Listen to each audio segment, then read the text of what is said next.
If you want to carry, it's like Terrorblade, and you bring back Radon's like redemption arc here, but he's just gonna stick to the Mirana. I think it's a sensible choice. You buy Manta. Mira does manage to, oh, he doesn't go for it. They pin the Treant, but he is stuck in the middle of the well. They couldn't immediately get some damage on him. Now that he pops back out, Collapse thinks about going for it, but he's not going to be able to get it. Mira, he is not going to survive this situation. Monet is the one to pick up first blood. A great start for the Luna. You try and skirmish them early, you're going to run up against this brick wall.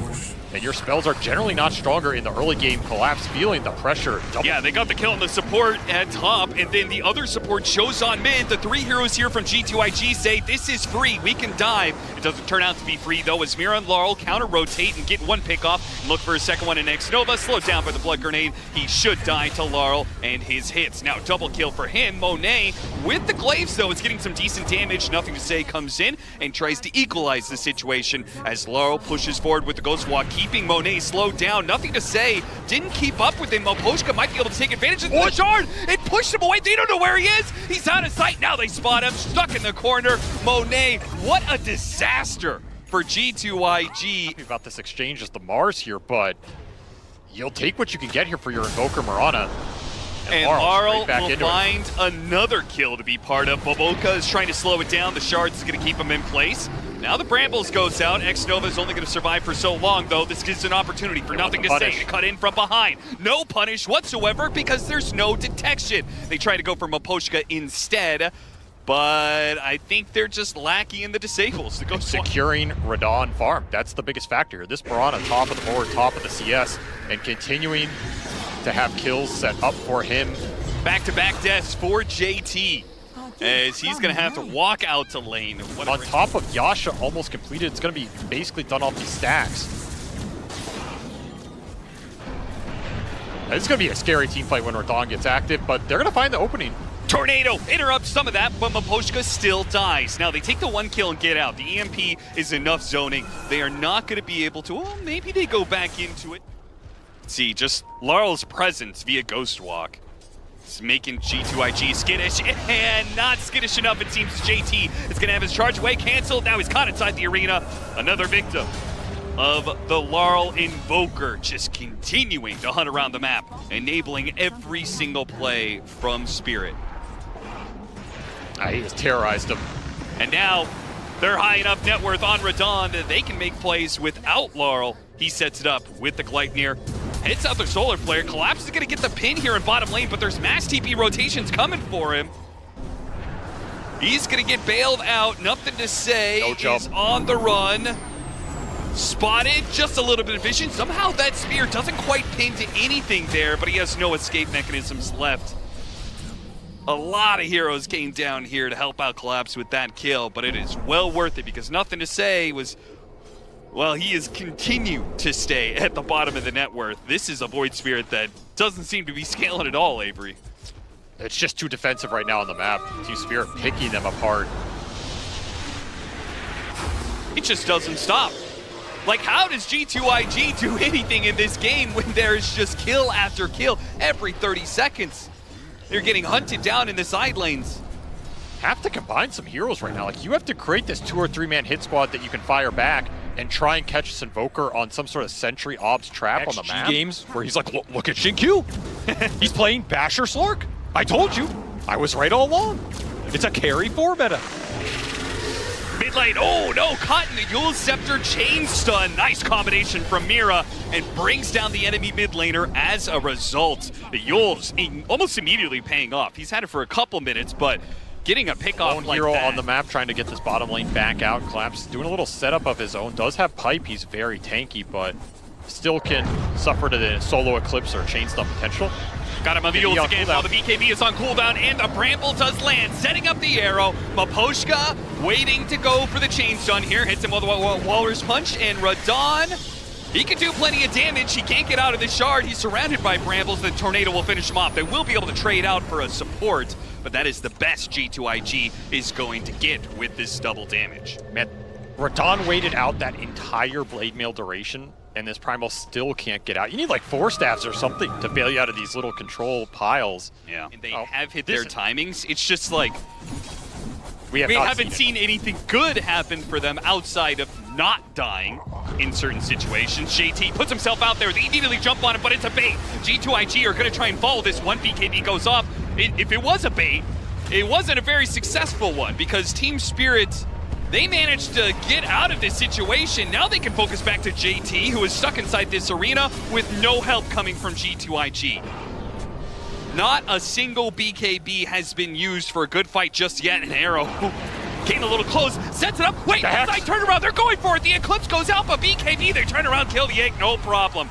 No follow-up disables from G2IG, and now they are going to be caught. A Spear Tornado Terrorize coming out, does hit the tree. Nothing else, they're going to chase after that tree, see if they can get up. Nice shards from Maposhka. Man doesn't miss, tries to hit the Overgrowth, knocked up in the air, tries again, gets it off. No, the snowball dodged the Overgrowth. What a play from Maposhka. Keeps his team up and ready to hit as they slaying, nothing to say. He's down and out with 4 heroes gone. Team Spirit went from a simple pickoff to 4 in a row to take maybe a full lane of barracks. Oh, what G2IG would have done to land an Overgrowth during that And a 5th pickoff to go.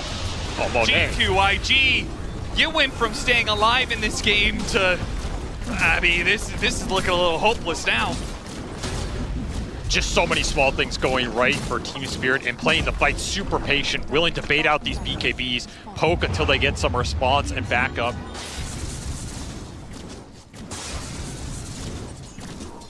G2IG, is there any more smokes for them to play with? They're gonna get, whoa! Oh, no! Wait! Is Team Spirit gonna, oh no. They can't even finish off that Tormentor. Look at them, they're trying to Sunstrike somebody near the Tormentor, but they've already given up on that. They realize that G2IG is too weak to kill a Tormentor, and they've got 30 seconds with no Treant Protector. No buyback, 300 gold short. They're gonna smoke straight to the base. Walrus is a 4 versus 5. And there's the hit. Go straight to the Luna. Walrus punch into Terrorize. A chain stun that takes him out of the game. He instantly buys back. The egg, it's dead as well. No disables to be able to stop this one. An arena that pins and catches JT, as well as nothing to say. Monet's just gonna run in. BKB Eclipse, hope for the best, but there is nothing you're gonna get out of this. An absolutely picture-perfect execution from Team Spirit. Nobody dies, nobody comes close to dying. That is about as one-sided of a game you're going to get between two very established teams, as Spirit just put on a clinic in this game 1. Trying to use up all that time to have a conversation of how to execute their lineup. It's tough, you know. They're definitely worried about the DK into Viper matchup, and they kind of have to pick something that can be moved around, you know. And now the interesting thing to see is who picks which hero. Yeah, that's the other thing we didn't mention. Both these heroes could go either lane, but I don't know, I'm just thinking about a lot of these modern offlane players. Like, they all play mid when they don't get their role. Maybe I'm just thinking ATF, but I think that it'll be Radon going down first to the Baboka. Dodge this isolated Viper DK matchup. Now, the one interaction I also want to mention in this game is we're getting a couple stutters. This Omni Knight Doom, like we saw these two heroes get first pick for reasons, right? This Doom, in theory, can shut down the Omni Knight pretty hard. Like, you're throwing your spells into a carry hero. If you then Doom that hero, you just remove everything. Sure. You feel great, right? You also can't really repel a target after they've been doomed. It ends up being a kind of weird interaction. Is he going to get pulled back in? Okay, he still has Fairy Fire, but he's in trouble here. He's just going to get run down. Collapse wins the 1v1. He was already winning in this CS, and now a full wave goes under tower that Monet is not going to be around to collect. This is where the pressure that you were talking about really starts adding up. As top lane, JT and Baboka saying, okay, mid lane's not going well, we're going to have to overperform in this matchup, and they are doing that currently. Now back to bottom, where nothing to say in X-Nova, chase after Mira, who's just being a nuisance, while the easy first. Let's see if the TP rotations come out from G2IG to bail this one out, or if it's even needed, because it's just an Omni Knight coming through the gate. X-Nova may be in trouble, but the creep wave is going to help tank some of this battery assault for him, and now he's going to be fine. As it's going to be Mira the one to die here, as Baboka does TP in. More gate rotations from Team Spirit. As Radon came through the gate, they're chasing after X-Nova. Might be able to get this kill, but it's certainly going to cost them. Silence dump, Maposhka barely gets off the heal in time. Radon pounces and does manage to get the kill, and nothing to say. Maposhka stays alive. Once more, Team Spirit making the first rotations, bringing the numbers, catching G2IG off guard. Some painful deaths down there. for G2IG. Not in the laning phase, but immediately afterwards, this constant aggression. They seem unprepared to be able to deal with it, with the Viper Strike being used. The X marks the spot, pulling him back into his doom. Nothing to say, is going to experience a slow death to poison. Monet here for the punish, but not able to do too much immediately off of it thanks to a whirlwind build-up. He can't get the immediate kill. A torrent lands on two. That's beautiful on both supports. Nobody's going to die on the side of Team Spirit. The side lane's crumbling again for G2IG. You don't want to overextend into the Kunkka turnaround, but I mean, this is the kind of play that should work for them. Catch Radon, Blink Dagger, doesn't actually get a leap away. If he can get into the trees, never mind, that is too much damage with the Sky Earth Mage getting his level 6, collapse. Hits the punish, hits him with the Torrent Boat. Baboka not dead yet, thanks in part to his facet, making him a bit tankier, but they'll catch up to him, I'm sure. Collapse, delivering sweet justice. Mira. He hits a hook shot into the mid lane. A Cox push back onto the Wind Ranger as the Wind Run is running out. Didn't last long enough for him to get away from Laurel. Spirit all over the map. Kill after kill. They get one on X Nova as well in the top lane. 3 in a row. I think that is the correct play from G2IG. Easy smoke up. This should be a guaranteed kill. Again, the issue is not the initial kill, it's what happens afterwards. Yeah. I mean, also the initial kill. What is that initial kill? You didn't want it to be a clockwork, right? Ideally, no, but you will take it here if it gets you a tier 1 tower, and there was no turnaround. So this is a successful move for G2IG. It creates some space for the Wind Ranger. Team Spirit wanted to take the defense. Trying this one out. Trying to go for a Dragonite. Always a pretty tanky hero. The arrow coming off of that one is not going to land, but it doesn't matter. He had to dodge it and gets hit by a Viper Strike instead. Collapse, no stuns to stop that TP. And any future TPs seem to be fine as well. Man, every time Collapse shows up to a fight, they are just bailing out of there. Amp damage on Laurel definitely helps secure that. Bringing the Dragonite, bringing the Wind Ranger.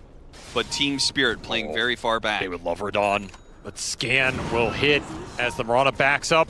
They're going to be running into a whole heap of heroes here. All 4 of them are here. They already got the Doom on the Kunkka, but they're retreating. They feel like they're not strong enough to fight in a tier 2 at 16 minutes in a game that they are behind in net worth, and Mira gets the punish off of this one. Not only are they going to be able to run him down, but it looks like maybe more. X-Nova does manage to dodge Collapse there. Pushing in deeper, the Dragonite stops for a bit of farm. Don't stop for too long, though. You're gonna get caught by the Kunkka. No, the X comes in. And now Nothing to Say will be punished for his greed. His game continues to get worse and worse here. Feels like you're gonna have to bring this Kunkka down at some point in this game if you want to break the hold Spirit have on the map right now, as their lead continues to build. 6K now. They see the clockwork setting up for the kill. They baited him to stick around. Baboka acting like a helpless, easy support to gank. But again, kind of similar to game 1. Like their overall team fight strength together looks a bit stronger on paper. Taking in Mira first to set up for this mass rotation. It's the 2 supports and then the cores. Well, they're going to be a little bit late to it, but as long as the Kunkka's there, they've got the kill. With no BKBs, any X marks to the spot means death. Monet, what was he doing in the triangle here? Caught by Radon. Radon chasing after him. Monet doesn't have a win run to get out of here, so he's done. He at least was able to farm up his BKB, I guess. I mean, he's stealing some camps, stealing some ancients, but Radon just knows where he is, man. Nothing to Say, level 15. Set up on bottom. Blink Dagger, BKB, and an Orchid soon. Back to bottom lane. Arrow, Gleipnir. The arrow doesn't land. BKB does go out from Monet, and he TPs away. He's going to be... Oh, the hook shot. Never mind. Forgot that Mira was here as well. Expensive death. Very expensive. And, I mean, it's just been the story this entire series. And now he's just going to turn into a semi-carry beast with the solar flare to back him up. So you're going to have 2 of these turrets to worry about in the fight. Can't doom them both, and you have the Omni Knight Kunkka to worry about. And they are going to make short work of this tower. With the shard on Laurel, they got to do something about this. Once again, G2IG are left inside of their base, impotent perhaps. as their Blink Dagger initiation doesn't do anything but set up for a death on Nothing to Say. The magic damage is working him right now. He finally has to use his BKB to stay alive, but that means that's just one more cooldown.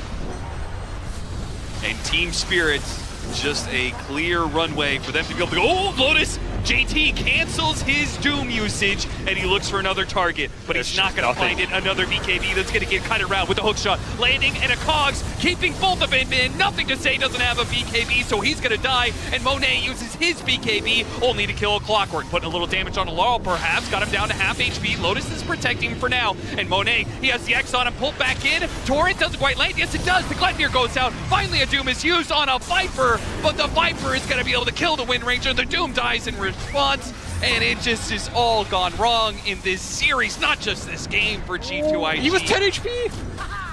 10 HP. Not a single thing is going to go right. Team Spirit, they could have cleaned up this final building with 3 heroes, but a 4th one survives.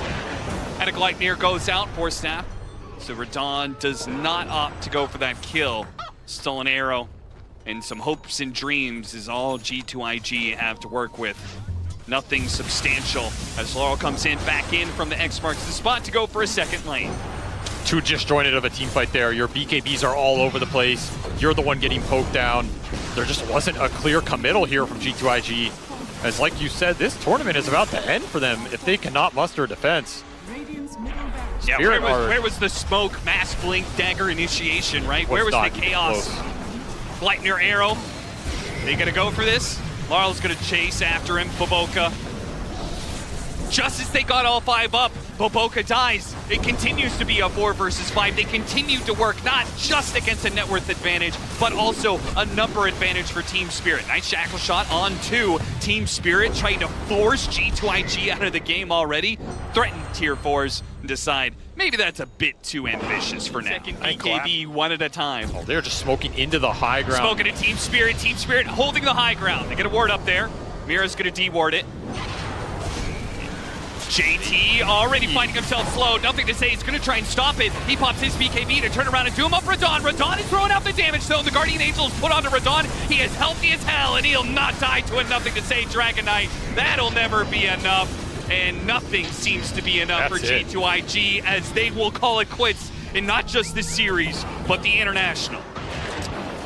A swift exit for them, not the place they wanted to be, and maybe, well, after this series, not the opponent they wanted to be facing, as Team Spirit came in and just absolutely dominated this series. If anybody was thinking this team was going to be shaken going down to the lower bracket, I think they've proven it wrong. This is going to be a very tough opponent for a lot of these teams in the lower bracket if they continue to go deeper and deeper, because they are absolutely terrifying. And for